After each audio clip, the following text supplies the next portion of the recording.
Ladies and gentlemen, hello, and welcome to this new episode of Sudan in Focus weekly news magazine, which focuses on Sudan news and events, aims to give the Sudan TV audience a broad and first-hand information about what is going on in Sudan.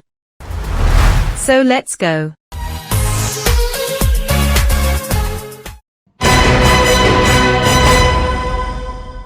As part of his state tours of military divisions and units, the chairman of the Transitional Sovereignty Council, Commander-in-Chief of the Armed Forces, Lieutenant General Abdel Fattah al-Burhan, inspected today the 3rd Infantry Division in Shundi.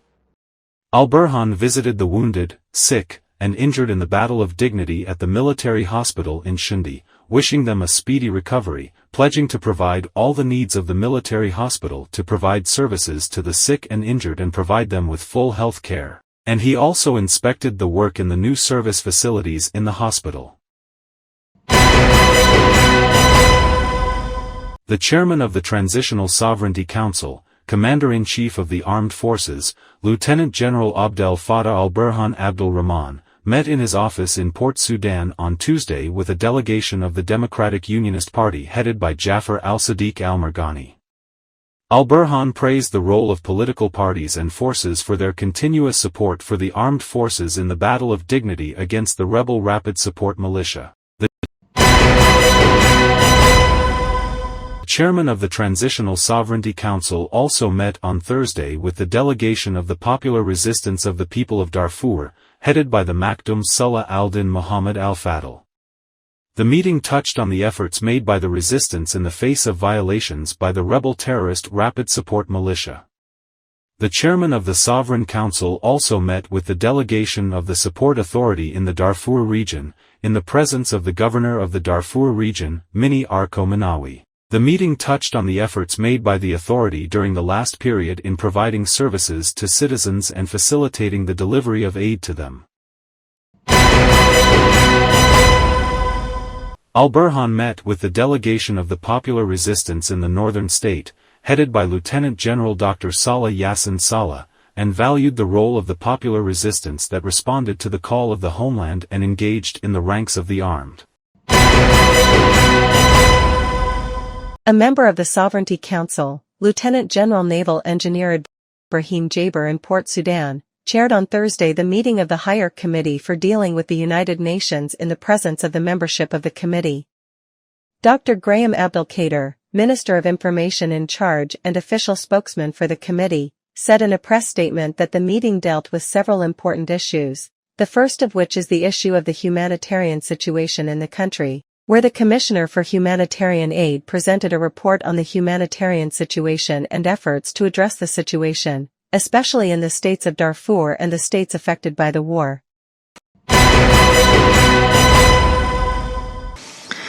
Over the past few briefings on the work of the Sanctions Committee, Sudan has reiterated its firm position against these punitive measures, which were imposed by the Security Council on Darfur in accordance with Resolution 1591 and subsequent resolutions. The Sudanese position stems from the view that these sanctions are no longer suitable to the position or situation in Darfur compared to the situation that existed in 2005. When these sanctions were imposed, there was a different political system of governance, and the security situation was completely different than it is today. Sudan's envoy to the UN Security Council called for an end to the sanctions, saying it would allow the Sudanese government to better protect its civilians in the war against the RSF. He urged member states to name those responsible for arming the militias on the sanctions list, while Sudan will provide the committee with names of some foreign persons who are involved in the provision of arms to the militias. Citing Resolution 2725/2024, he confirmed his delegation's commitment to work with the Council to end sanctions. Sudan's envoy to the UN Security Council also noted that the government of Sudan recently undertook measures to facilitate further humanitarian aid to those citizens who need it, citing land routes, seaports, and airports, as well as transit permits for the United Nations Children's Fund, UNICEF. On facilitating the flow of humanitarian aid, you know that the government of Sudan, a few days ago, undertook several measures to facilitate the further humanitarian access to those who need it amongst our citizens. These measures include issuing permits to use the Altina crossing from Chad to Al-Fashir for humanitarian aid, not to mention the use of land routes from Port Sudan and Wadi Halfa in northern and eastern Sudan, and other routes that set out from Egypt and South Sudan. We have also approved the use of the airports of Al-Fashir, Kadukli, and Al-Abyad to deliver aid by air transport. The representative of Algeria focused on paragraph 4 of the briefing, which mentions the flow of weapons and ammunition to Darfur. He recalled an embargo on arms and ammunition in the region, adding that the perpetrators of this trafficking are liable to be sanctioned by the Council. After 90 days, the perpetrators responsible for the arms transport should be identified and denounced by the Council, he stressed. I would like to focus on paragraph 4 of the briefing.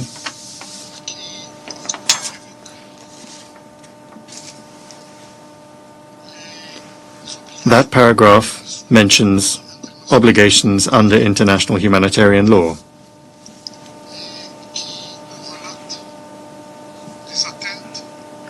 Which relates violations of that international humanitarian law in the context of the conflict in Darfur. More specifically, this paragraph mentions the flow of weapons and ammunition to Darfur. I would recall that there is an embargo on arms and ammunition in that region, and that the perpetrators of this trafficking in arms and ammunition are liable to be sanctioned by the Security Council. And I take note that in 90 days, after 90 days, we would like for the perpetrators acquiring these arms, for the financing of these arms, responsible for the transport of the arms, and the final destination of those arms and ammunitions, to be identified and denounced by our Council. Thank you. Madam President, we thank the Permanent Representative of the Republic of Korea as Chair of the 1591 Committee for his briefing and for leading that subsidiary body. The situation in Sudan remains complex. The intensive hostilities since April 2023 in the country have led to many victims, including among the civilian population. A humanitarian catastrophe has been unleashed on the country.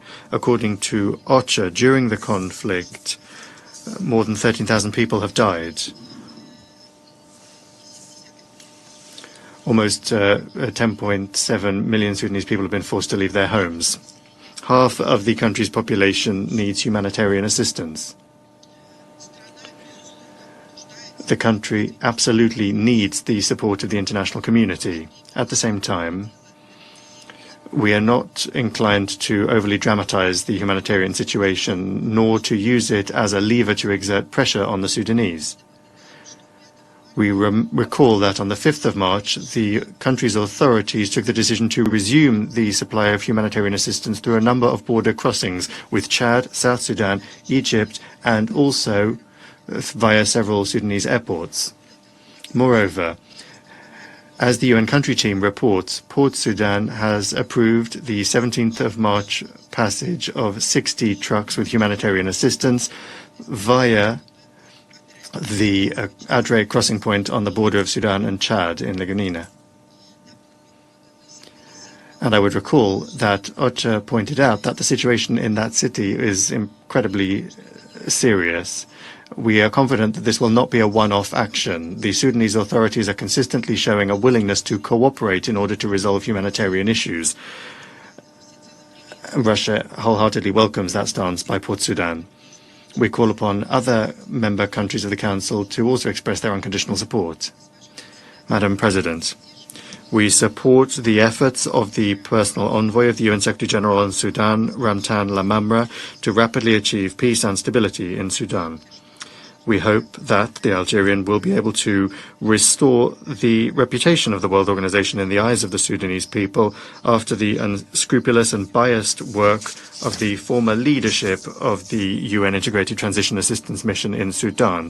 For our part, we are in favor of a prompt cessation of armed confrontation and establishing an inclusive inter-Sudanese dialogue involving all influential political forces and ethno-religious groups.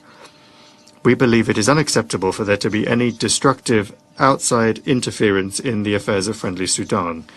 We are convinced that the Sudanese people can and must independently resolve their internal problems. Imposing dubious socio-economic solutions on the country from outside and imposing universal democratizing templates is unacceptable and counterproductive. As experience shows, UN Security Council sanctions have not done a great deal to help normalize the situation in the Darfur region. Weapons have continued to flow there illegally. We are convinced that any new restrictions through the Security Council, including the possible expansion of the sanctions regime beyond Darfur, will not help bring peace any closer. We also do not support illegal unilateral restrictions applied by Western countries in order to artificially reshape the Sudanese political landscape. Thank you for your attention. I am an officer of the Sudanese Armed Forces. I love my country and I want to see it better. A few things to give are making sacrifices, dedication and loyalty, and I'm so proud for being Sudanese. So glad for including me in this very crucial event. It's also an honor to speak in a day of our victories, and I really want to share that great victory. I think we fight strongly to deserve to be happy today.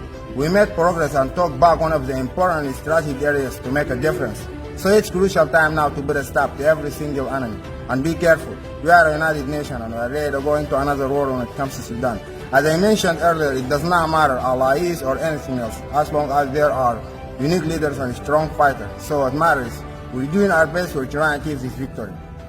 At this time, it's with great honor and pride that we fight for our beloved country. Keep in mind that the war in Sudan was inevitable, but the Sudanese Armed Forces is an unstoppable army over time. That is the Sudan, and I would like to say that to my incredible nation. Congratulations, it's your victory, and it's our time now to make strong sacrifices because it's going over. We don't stop until Sudan gets better in every single part and guarantee your own safety. And nothing would be worse than declaring the victory. Sudanese Armed Forces over the sky. The Sudanese Army over the sky.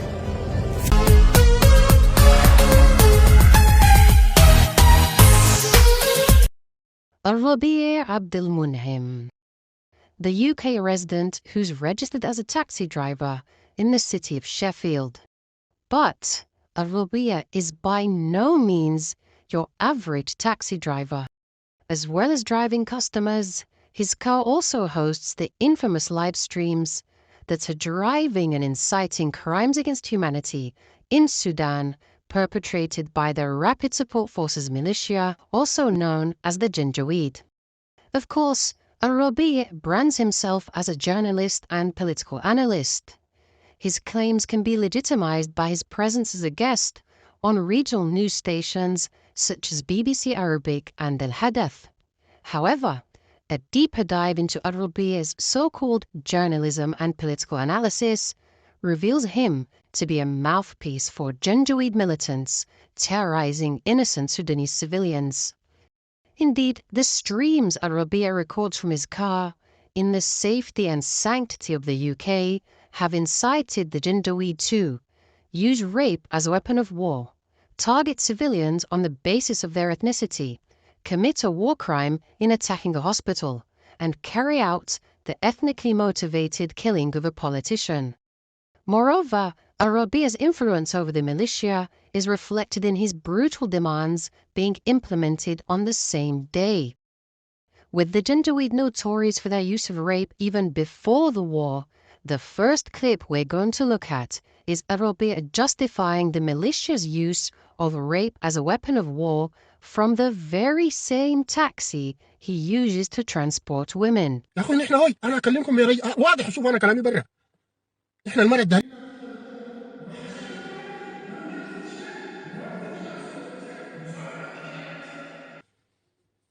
لو الدعم السريع ده اغتصب ما في مشكلة بس في المدني دي.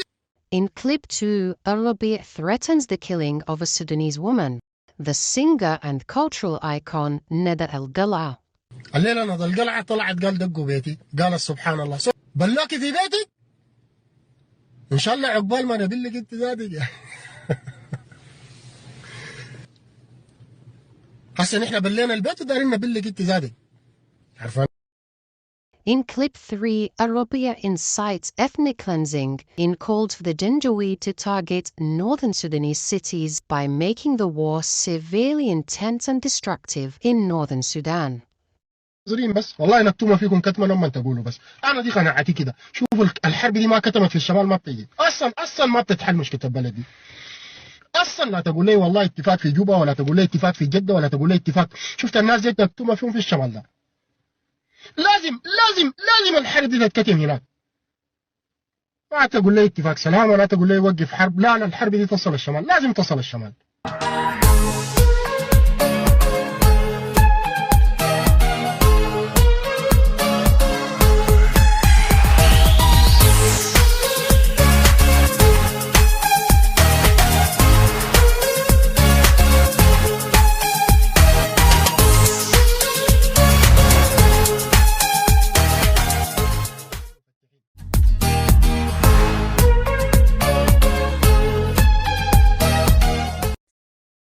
Sudan is one of Africa's greatest sugar producer with Egypt and South Africa and is a global player by 2020, competing with world leaders such as Brazil. The Kenana Sugar Company is a very important company in the region of producing sugar, also focusing on those ultra-useful byproducts that are generated from sugar production, such as ethanol, animal feed, and biofertilizers. Sudan, a prime location for food production due to its vast fertile scrubland and easy access to the waters from the river Nile. It already has highest yield of cane per acre in the world and is one of the lowest cost producer. Furthermore, the country has a strategic location on the Red Sea between Europe and Asia. These positions make Sudan at the center of international markets, the Middle East, the Far East, Asia, Europe, and the United States of America. It also the recipient of ships crossing into the Red Sea through the Suez Canal. The Kenana Sugar Company continues to grow and became very famous with other projects in the same field. Kenana realized that the sugar cane is a magic cane and that its full benefits were not being enjoyed. From sugarcane, Kenana produces raw and white sugar, first and second generation ethanol power generating products, biofertilizers, animal feed, biofuels, yeast, plastic, all with added benefit of creating carbon credits. Kenana Sugar Mill produces 50% of the country's sugar. There are many sugar factories in Sudan, such as Junaid, Halfa, Sinnar, and Asalaya. The Jazeera states own the Great Sudanese Sugar Company. Name is the White Nile Sugar Company, WNSC, is regarded one of the successful public sector in Sudan. It has an annual capacity 450,000 tons of sugar. The group owns 4 sugar factories Fez, and those is Junaid, Halfa, Sinnar, and Asalaya. White Nile Sugar Company, WNSC, established in 2003.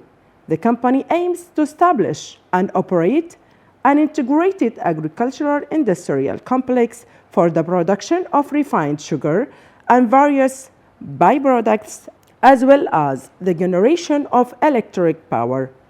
The company located eastern bank of the White Nile River, 150 kilometers south of Khartoum, Republic of the Sudan. Designed capacity as refined sugar 450,000 tons per year, molasses 180,000 MT, electricity 104 MW per hour, ethanol 45 million liters per year, animal feed 100,000 tons per year, and cash crops 40,000 tons per year. White Nile Sugar Factory will have the capacity to process 4.5 meters of sugar cane into 450,000 of white sugar. About 150,000 acres of land were allocated for cultivation of sugar cane. Another 15,000 acres also used for cultivating cash crops. In 2007, OPIC, Fund for International Development, OFID, committed to provide $25 million for the project. The White Nile Sugar Project is the largest agro-industrial investment in the region and has national and international importance.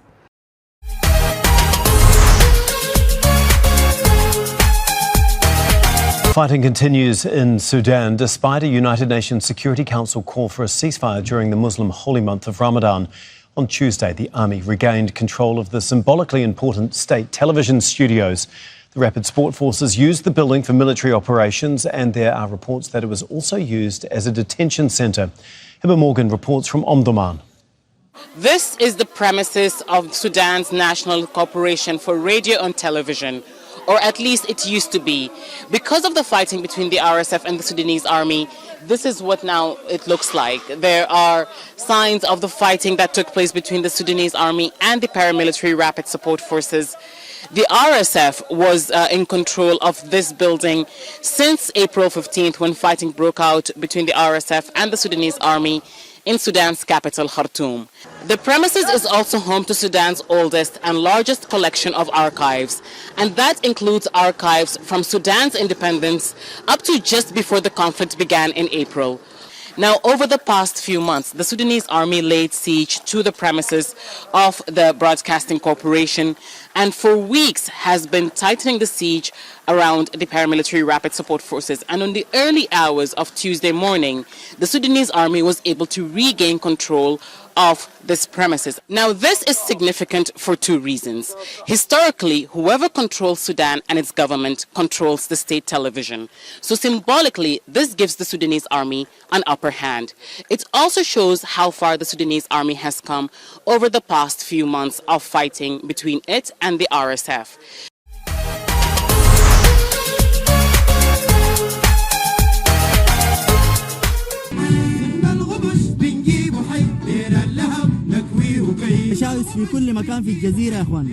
Propaganda video from the paramilitary Rapid Support Forces, the RSF. For much of the last year, they have slashed and burned their way through the country. This video shows them triumphant and entrenched in the very heart of Sudan, Al Jazeera state. And they are recruiting local men in the hundreds.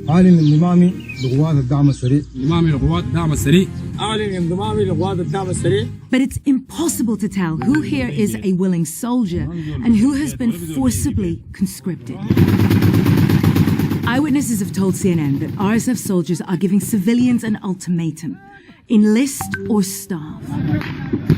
Our investigation shows how almost 700 men and 65 children have been forcibly recruited to swell RSF ranks. And that's just what we've been able to verify in Jazeera. Across Sudan, reports and images like this one are emerging. Children in RSF uniform. As across Sudan, millions forced from their homes by violence now face famine. CNN spoke to 36 eyewitnesses, survivors and the families of victims. The RSF, they say, is weaponizing hunger, denying food to those who won't join.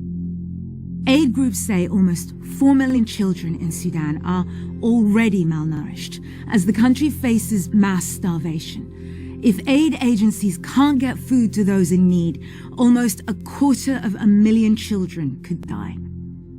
Jazeera is Sudan's breadbasket, its heartland. To control this part of Sudan is to exert control over who lives and who dies. The RSF deny they are responsible for the hunger gripping the country, yet they control every aspect of farming this land. They control the warehouses of food and aid meant to support the most vulnerable.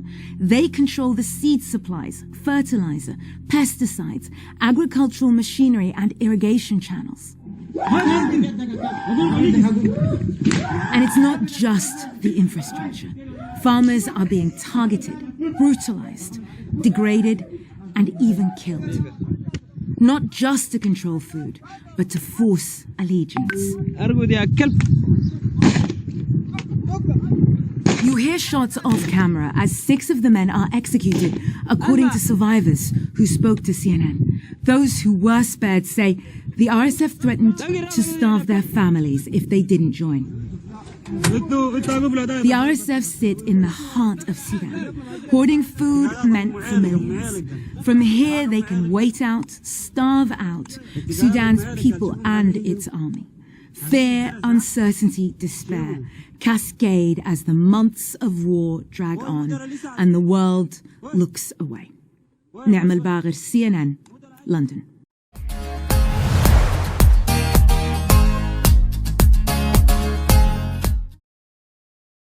Sudan has many islands located on the Red Sea, including Sudan Island, which is distinguished by its geographical location on the Sudanese Red Sea coast.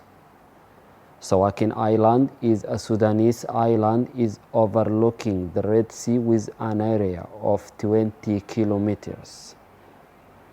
Sawakin Island is located on the western coast of the Red Sea in eastern Sudan at latitude 19.5 degrees north, longitude 37.5 degrees east, and 66 meters above the sea. It's a coral island that tells the rich civilization.